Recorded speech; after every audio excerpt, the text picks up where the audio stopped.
والهلال اثنان إليه ثانيان وعلى أفضل رسله محمد وآله مجليا ومصليا أما بعد فأعوذ بالله من الشيطان الرجيم بسم الله الرحمن الرحيم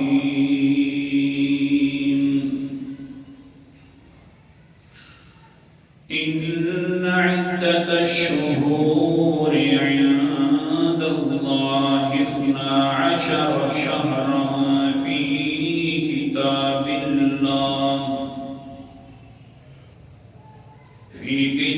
الله يوم خلق السماوات والأرض منها 4 حرم ذلك الدين القيم فلا تظلموا فيهن أنفسكم وقاتلوا المشركين كافة كما يقاتلونكم كافة واعلموا أن الله مع المتقين.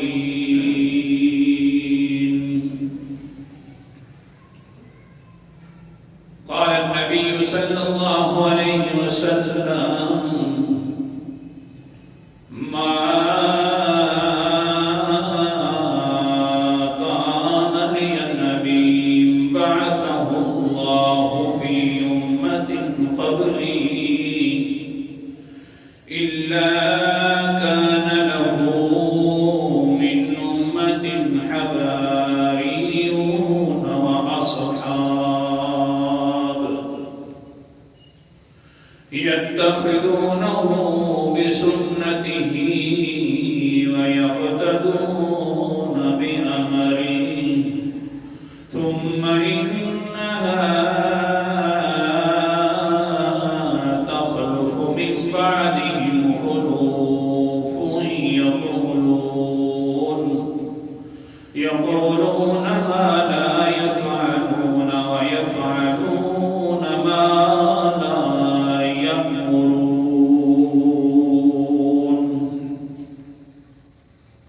فمن جاهدهم بيده وهو مؤمن ومن جاهدهم بلسانه فهو مؤمن ومن جاهدهم بقلبه فهو مؤمن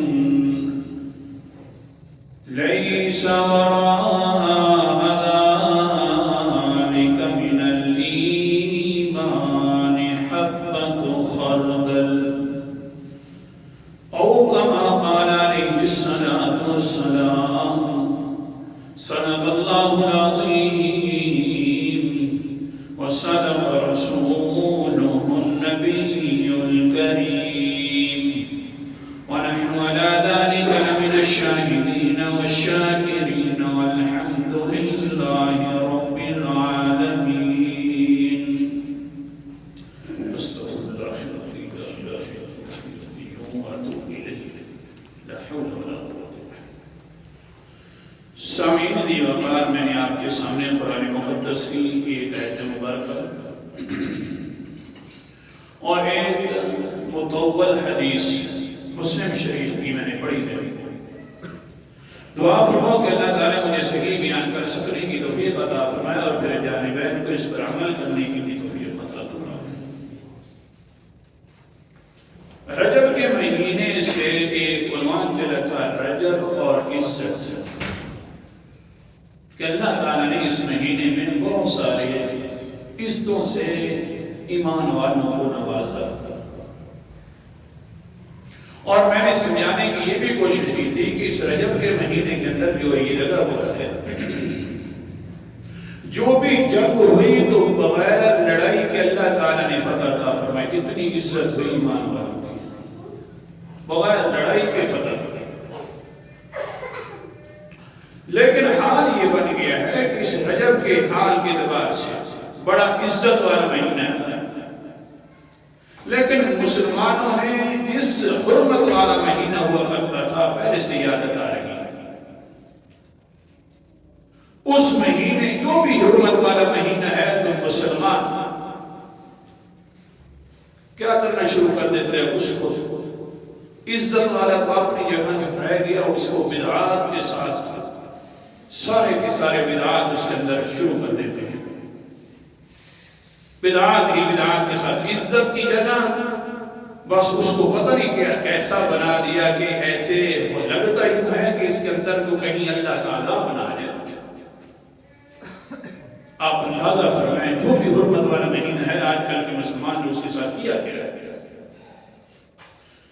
محرم جو تھا یہ بھی بڑی عزت والا مہینہ تھا، لیکن محرم کے اندر ہم کیا کچھ نہیں کرتے، بدعات، خرافات، رسومات، بس اللہ حفاظت فرمائے. اسی طرح یہ جو رجب کا مہینہ ہے یہ بھی بڑا عزت والا مہینہ تھا. 4 مہینے بڑے عزت والے ہیں، جس طرح کہ میں نے آپ کے سامنے قرآن مقدس کی آیت پڑھی. لیکن اس مہینے کے اندر بھی کبھی کنڈے، کبھی صلاۃ و غرائب، کبھی کبھی جناب 27 رجب کو روزہ رکھنا اور رات کو جاگنا، اور یہ سمجھ کر جاگنا کہ بس یہ بہت بڑا ثواب کر رہے ہیں.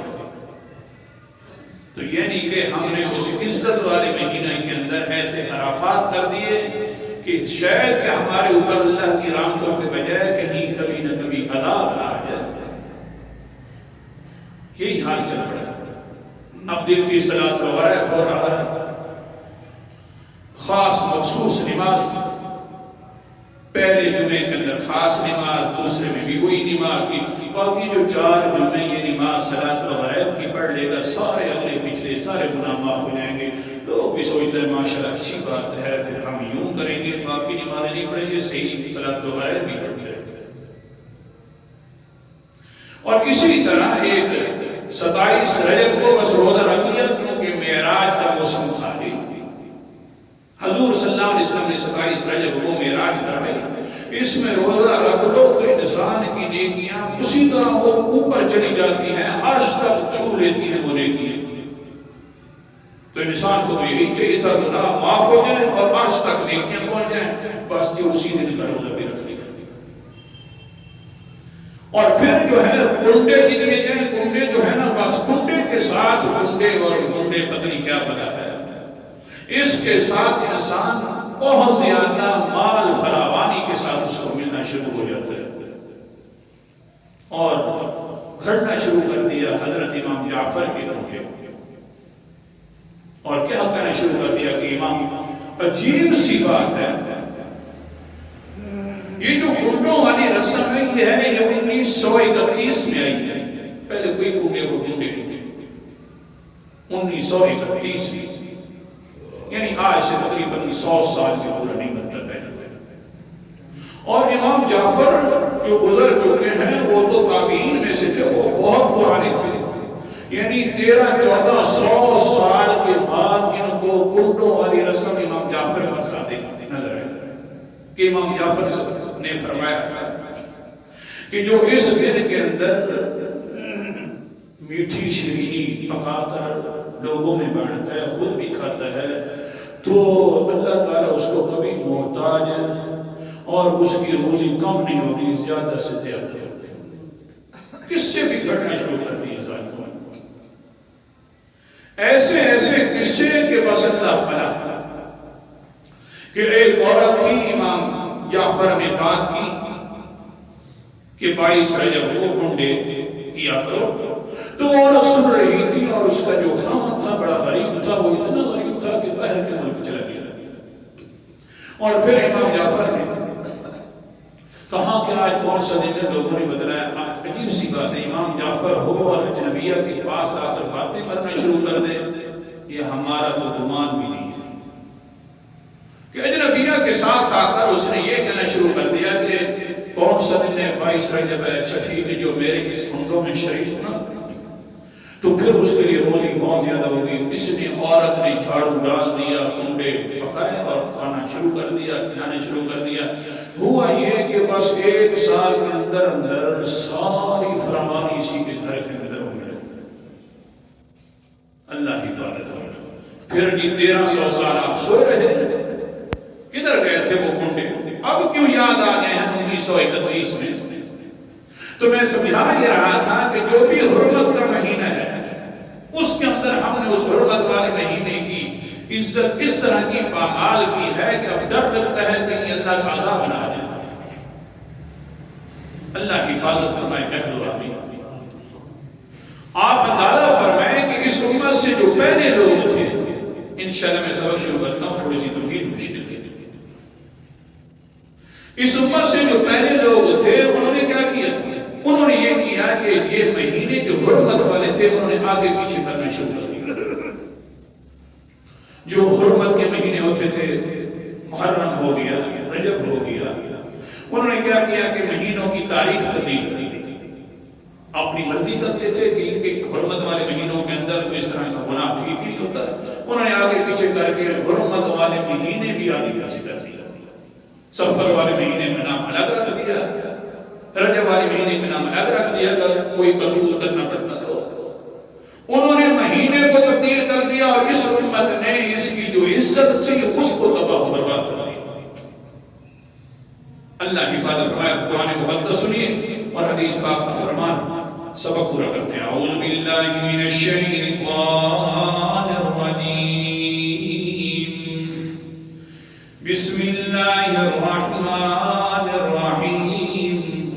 سورت کا نام سورت التوبہ، 10واں پارہ اور آیت نمبر 36 اور 37 کی تلاوت کر رہا ہوں۔ فرماتے ہیں ان عدت الشہور عند اللہ 12 شہرا فی کتاب اللہ یوم خلق السماوات والارض منها 4 حرم۔ اللہ تعالیٰ نے 12 مہینے بنائے تھے، 12 مہینے ایسے بنائے جیسا کہ آج میں نے ترتیب دے دی۔ یوم خلق السماوات والارض، جس دن آسمان و زمین بنائے تھے تو اللہ نے 12 مہینے بنائے تھے۔ پھر کیا ہوا؟ اللہ اکبر کبیرہ، 4 حرم، 12 مہینوں کے اندر 4 مہینے عزت والے بنائے، اور ان 4 مہینوں میں سے یہ رجب بھی ہے، جو 2 پہلے مہینے جو میں رجب اور عزت پڑھا دیے، آج پڑھانا ہے رجب اور بدعت، جو ہم نے عزت تھی گویا کہ اس رجب سے ہم نے کھینچنا شروع کر دی ہے۔ اللہ اکبر کبیرہ۔ پھر کیا کرتے تھے؟ انما النسیء زیادۃ فی الکفر یضل به الذین کفروا یحلونہ عاما ویحرمونہ عاما لیواطئوا عدۃ ما حرم اللہ۔ جو عزت والے 4 مہینے ہوتے تھے، کبھی کبھی سال آتا تو آگے پیچھے بھی یہ حرمت والے مہینے کر دیتے تھے، تاکہ جناب حرمت والے مہینے میں گناہ نہ کر سکے۔ لیکن بڑے ظالم لوگ تھے، بلکہ اسی میں پھر گناہ کرتے بھی صحیح۔ آگے پیچھے مہینے کرنے سے آگے پیچھے مہینے نہیں ہوتے، گناہ اسی طرح ملتا ہے۔ حدیث پاک مسلم شریف کی حدیث ہے، قال النبي صلى الله عليه وسلم انما كان لنبي بعثه الله في امة قبله، مجھ سے پہلے جتنے بھی نبی آئے تھے سارے کے سارے، ما كان له من امة حباري، اس تھے اور حواری بن جاتے تھے، حواری بن جاتے تھے. پھر کیا ہوا؟ ہاں جو اصحاب تھے، ساتھ والے تھے، انہوں نے کیا کیا؟ یتخذون بسنتی، انہوں نے اپنے صحابہ نے، ہر نبی کے صحابہ نے اس کی سنت لے لی. وَيَقْتَدُونَ بِأَمْرِهِ، اور وہ صحابہ اس نبی کے حکم کے اوپر بھی اپنا عقیدہ رکھ لیتے تھے اور ساتھ چل پڑتے تھے. لیکن پھر کیا ہوا؟ ثُمَّ إِنَّهَا تَخْلُفُ مِن بَعْدِهِمْ خَلُوفٌ، پھر ہوا یہ کہ صحابہ کا زمانہ جس وقت پہلے نبیوں کی امت والا بچھڑا گیا تو پھر کچھ لوگ بعد کے اندر پیدا ہو گئے. خلوف، بڑے خلیفہ نشین انسان، بڑے شرارتی قسم کے لوگ تھے. کیا کرتے تھے؟ یقولون ما لا یفعلون، وہ باتیں کرتے تھے جو خود نہیں کرتے تھے، اور ساتھ ساتھ وَيَفْعَلُونَ مَا لَا يَأْمُرُونَ، لوگوں کو وہ حکم دیا کرتے تھے اور خود بھی کرتے تھے جو خود آپ عمل کرنے والے نہیں ہوتے تھے. پھر کیا ہوا؟ پھر ہوا کیا؟ انہوں نے نئی نئی رسومات گھڑنا شروع کر دی ہیں، بدعات بنانا شروع کر دی ہیں. اللہ کے پیغمبر نے فرمایا پھر کیا ہے؟ اللہ اکبر کبیرہ. فَمَنْ جَاهَدَهُمْ بِيَدِهِ فَهُوَ مُؤْمِنُونَ، جس انسان نے بھی پچھلے لوگ جو گزرے ہیں ان کی بدعات اپنی ہاتھ سے روکی ہیں تو وہ بھی مومن تھے. وَمَنْ جَاهَدَهُمْ بِلِسَانِهِ فَهُوَ مُؤْمِنٌ، پچھلے لوگوں کی بدعات اگر کسی نے روکی اپنی زبان سے تو وہ بھی مومن تھے. وَمَنْ جَاهَدَهُمْ بِقَلْبِهِ فَهُوَ مُؤْمِنٌ، پچھلے لوگ جو ہیں ان کی اگر بدعات روکی ہے، کسی نے اپنے دل کے ساتھ گندہ محسوس کیا بدعت کو تو وہ بھی مومن تھے. لیکن آگے سنو، وَلَيْسَ وَرَاءَ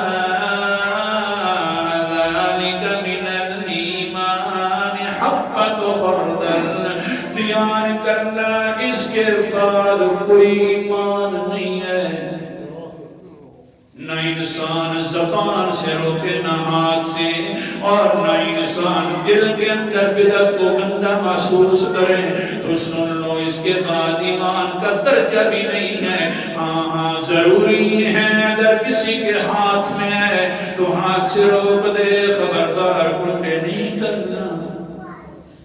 جی خبردار کنڈے نہیں کرنا. یہ کنڈوں والا تو ویسے بہانہ ہے، اصل کے اندر تو 22 رجب کو حضرت امیر معاویہ رضی اللہ تعالیٰ عنہ کا انتقال ہوا ہے.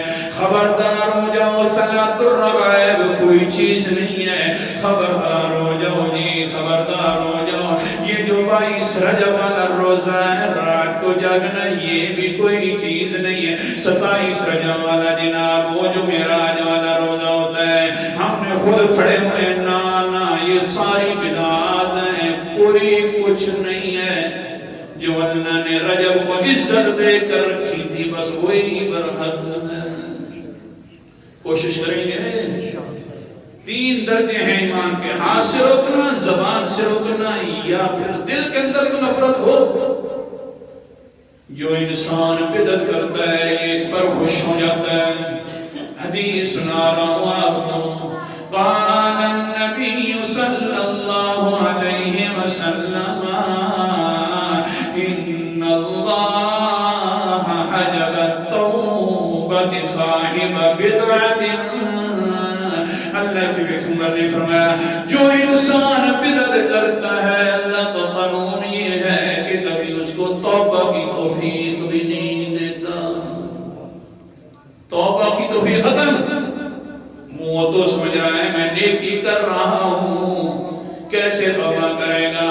ہاں سنو نا، توبہ تو اللہ تعالیٰ ایسے لوگوں کو بھی توفیق دے دیتا ہے. حضرت اللہ اکبر میرا حبار ابن اسود ہے، وہ انسان ہے. آپ کو میں حدیث سنا رہا ہوں، توجہ میری طرف کرو. حضرت زینب بنت محمد صلی اللہ علیہ وسلم اللہ اکبر کبیرہ مکہ سے چلی ہے.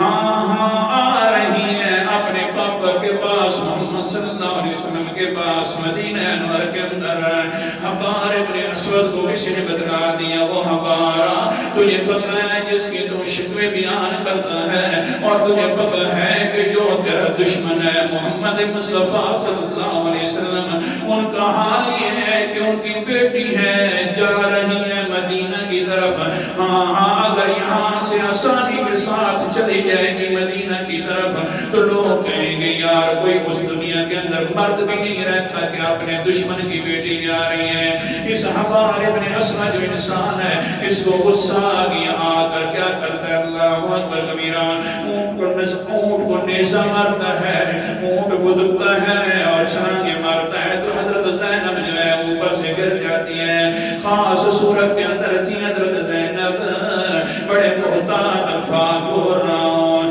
خاص صورت میں تھی پھر کیا ہوا وہ خود صورت بھی ختم ہو گئی اللہ اکبر کبیرہ پیغمبر علیہ السلام کے پاس آ گئی ہے بیٹیوں والوں تھوڑا تو سوچو نا یہ کوئی عام بیٹی نہیں ہے محمد کی بیٹی ہے صلی اللہ علیہ وسلم میری تیری بیٹی کے ساتھ یہ سلوک کرے جو بھی کرے تو ہمارا حال کیا ہوگا پھر ہم کتنے پریشان ہوں گے پیغمبر علیہ السلام کے پاس مدینہ انور کے اندر آ گئی ہے جس وقت آئی ہے قال النبی صلی اللہ علیہ وسلم انہا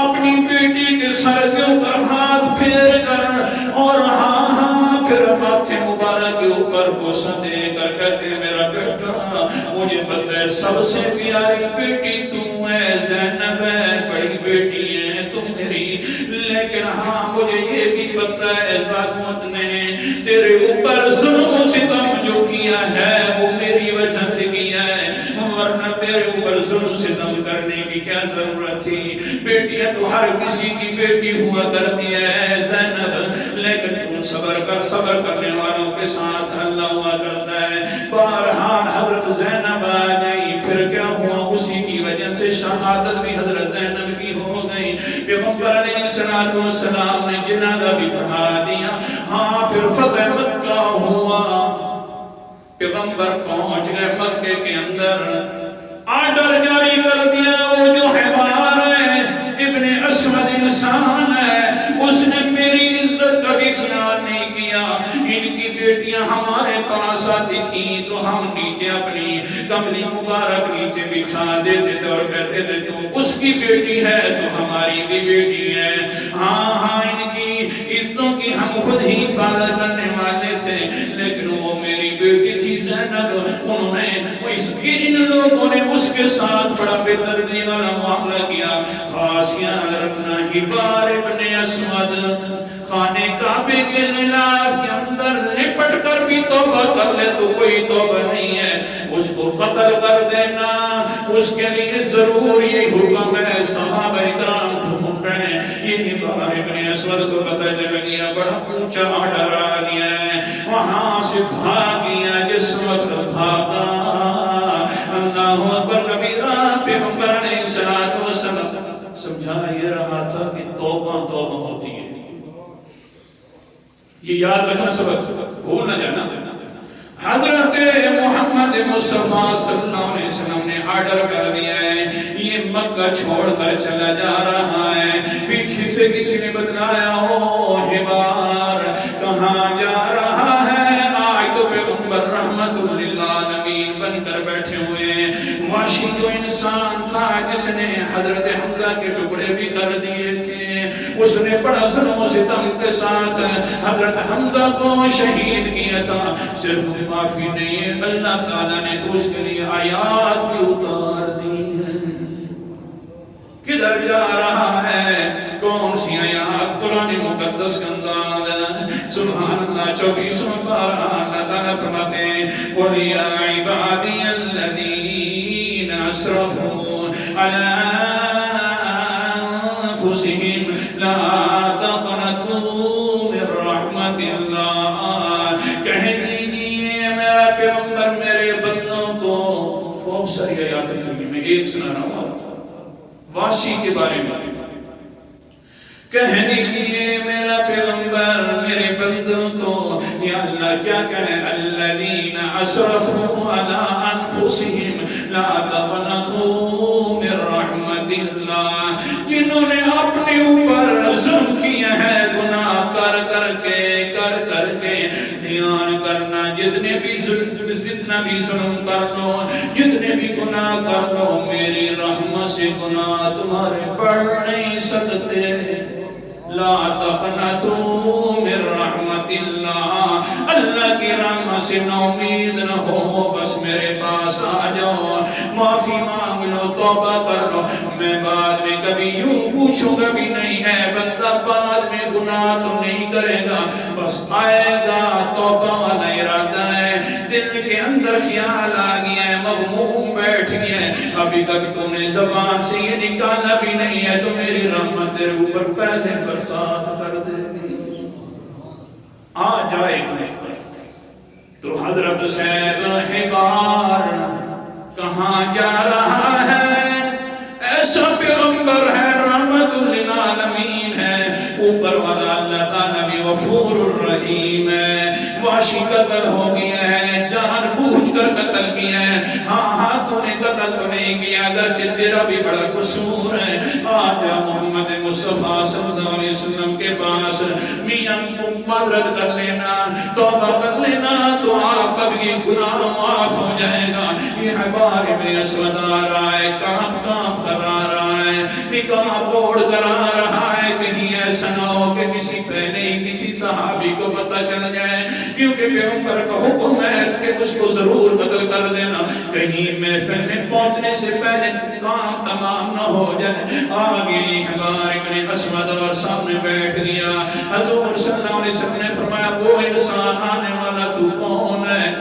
صرف ایک سامنے سے نقاب اڑے ہوئے ہیں ایک نقاب کا پتہ نہیں ہے کہ نقاب کے اندر ہے تو کون ہے مسئلہ سمجھ آ گیا کہ عالم الغیب ہے تو صرف کون ہے اللہ نقاب ہے سامنے بیٹھا ہوا ہے پیغمبر فرما رہے ہیں وہ آنے والا نقاب کیوں اڑے ہوئے ہیں کون ہے وہ آگے سے کہتے ہیں آنا حبار ابن اسود اللہ کے رسول جی وہی حبار ابن اسود ہوں جنہوں نے آپ کی بیٹی کی بھی عزت کا خیال نہیں کیا تھا حضور صلی اللہ علیہ وسلم نے فرمایا ہاں کیوں آیا ہے فرمانے لگے میں نے سنا ہے واشی کی توبہ قبول ہو گئی ہے میں آپ کے پاس آ گئی ہوں میں توبہ کرتا ہوں اللہ کے پاس میں نے جو گناہ کیا ہے بڑا گناہ کیا ہے آپ کی عزت تھی تو ہماری بھی عزت تھی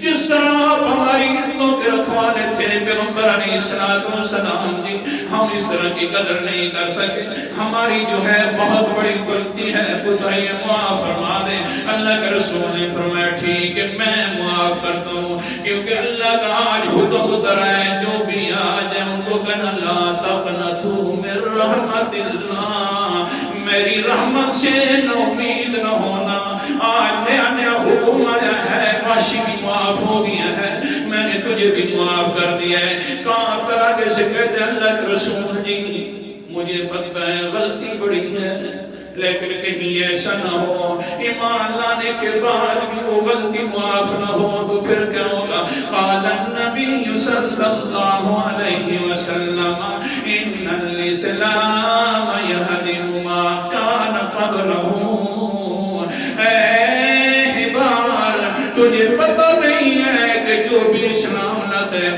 اللہ کا قانون ہے جتنے پچھلے گناہ کیے ساروں کو میں معاف کر دوں کہتے ہیں اللہ کے رسول اللہ تو معاف کر دے گا اللہ بڑا سیاہ انسان تھا اللہ تو معاف کر دے گا آخر بیٹی آپ کی تھی دل والی بات ہوتی ہے بیٹیوں کے اوپر ظلم و ستم کیا جائے تو انسان مرتے دم تک اس کو یاد رکھتا ہے آخر کار انسان اپنے اوپر ظلم و ستم بھول جاتا ہے وہ پیغمبر علیہ السلام جی لیکن تیری بیٹی کے ساتھ ظلم و ستم ہوا ہے میں نے کیا ہے مجھے مجھے خطرہ ہے کہ آپ کبھی بھی اس کو دل کے اندر سے نہیں نکالیں گے. اب سنیے پیغمبر کے الفاظ و سر سنیے. قال النبی صلی اللہ علیہ وسلم انما رحمت مہدات. اے بار سن لے، اللہ تعالیٰ نے مجھے تحفہ بنایا ہے رحمت والا، تحفہ بنایا ہے رحمت والا. ایسا نہیں ہے کہ اوپر سے تو معاف کر دوں، اندر والا خیال میرے اندر موجود رہے. نا میں تو تحفہ بن کے رحمت والا آیا ہوں. میرے دل کے اندر کبھی خیال یہ بیٹی والا نہیں آئے گا. بس میں تو توبہ کر لے اور اللہ کے سامنے گڑ گڑا لے. بہرحال سمجھا یہ رہا تھا وہ تقوی مسجد والا نمازی. توبہ کی توفیق اس کو بھی مل گئی ہے جو پیغمبر علیہ السلام کی بیٹی کا قاتل بننا تھا. لیکن اللہ کے پیغمبر نے فرمایا جو بدعتی انسان ہے، جو بدعت کرتا رہتا ہے، اللہ کی پہلی لعنت اس پر اتنی ہے کہ ان اللہ حجب التوبۃ صاحب بدعت، کہ اللہ تعالیٰ بدعتی انسان کو توبہ کی توفیق بھی نہیں دیتے. اللہ حفاظت فرمائے. اس لیے رجب کے اندر کنڈے، رجب کے اندر یہ 27 رجب کو پھر روزے رکھنا، رات کو جاگنا، یہ ساری بدعات ہیں. اور اسی طرح صلاۃ اور رغائب پڑھنا، یہ بدعات ہیں، ان کا کوئی شریعت کے اندر وجود نہیں ہے. اللہ تعالیٰ عمل کرنے کی توفیق